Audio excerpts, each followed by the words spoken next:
नमस्कार। मु हर्ष परीक्षा मोर यूट्यूब चैनल को मु आपण मानक स्वागत जनाउछि। ए वीडियो रे मु आपण मानक अनुरोध करिवि जे हमर सेक्शन 6 सेक्शन 6 कोन कहूछि। सेक्शन 6 रो एक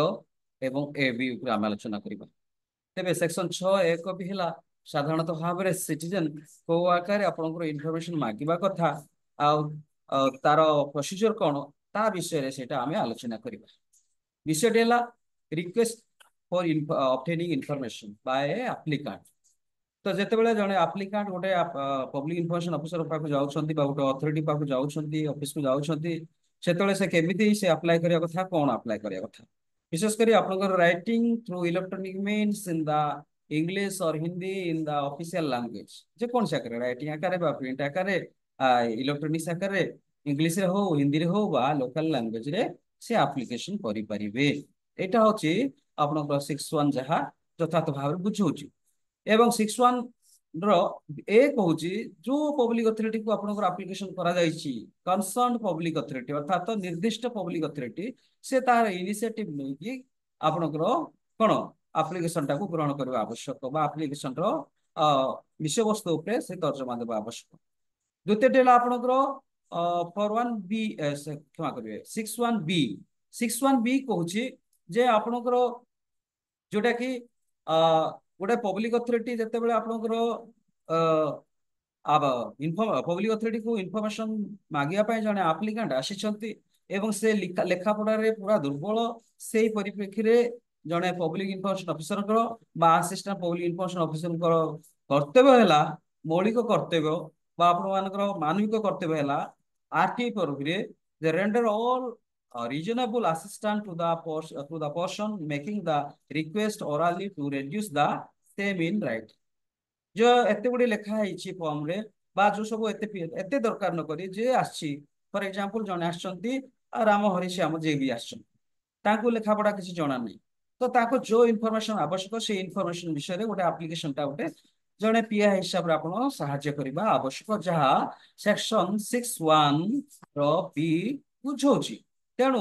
आमे पब्लिक इन्फॉर्मेशन ऑफिसर हिसाब रे हमर कर्तव्य कोन असिस्टेंट पब्लिक इन्फॉर्मेशन ऑफिसर हिसाब रे हमर कर्तव्य कोन एटा होची आपनकर सेक्शन 61 ए बी 61 प्रकारे जने सिटीजन जे कोनोसी पब्लिक अथॉरिटी को जाई आपनकर लिखित आकार हो बा आपनकर इलेक्ट्रॉनिक रे हो आपनकर इंग्लिश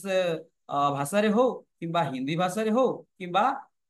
वर्नाकुलर अर्थात ऑफिशियल लैंग्वेज रे हो से आपनकर एप्लिकेशन करि परिबे बा इन्फॉर्मेशन पाइबा पे एक्सेस करिया पय से मागी परिबे। बी अनुसार जो ऑफिस को दिया जायछि से ऑफिस तार कार्यक्रम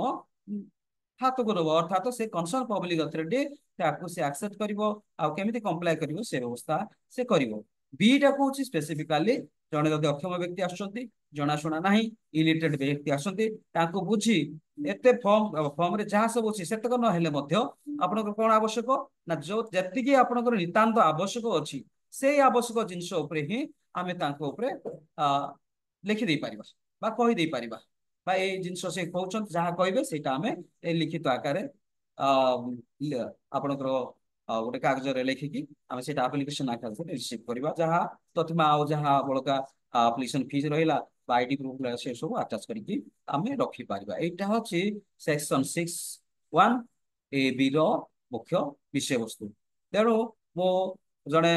सिटीजन हिसाब रे समस्त सिटीजन मान को अनुरोध करिवि जे जने पब्लिक अथॉरिटी पाखु गला बेले पब्लिक इन्फॉर्मेशन ऑफिसर पाखु गला बेले आमे को भाषा रे के लोकल लैंग्वेज रे विशेष करी बा हिंदी रे बा आपन इंग्लिश रे जो जहा आपन अछि विशेष करी हम ओडिशा कथा जति चिंता करबा हमर इंग्लिश एवं ओडिया रे अछि लोकल लैंग्वेज सर ऑफिशियल लैंग्वेज ला ओडिया। तेणु आमे तांकू ओडिया रे मागी परिबा बा इंग्लिश रे मध्य मागी परिबा। एवं पब्लिक इन्फॉर्मेशन ऑफिसर कर्तव्य है से जदि जने जदि अशिक्षित लोक फॉर एग्जांपल मु जने अशिक्षित लोक मु जाई कहबी मोर ए इन्फॉर्मेशन दरकार से इन्फॉर्मेशन भित्ति कर गोटे एप्लिकेशन लिखि देबे एवं ता जहा आवश्यकता जिनिस से रखिबे। एटा होची प्रकृत पक्षे 61 ए बी रो मुख्य तात्पर्य।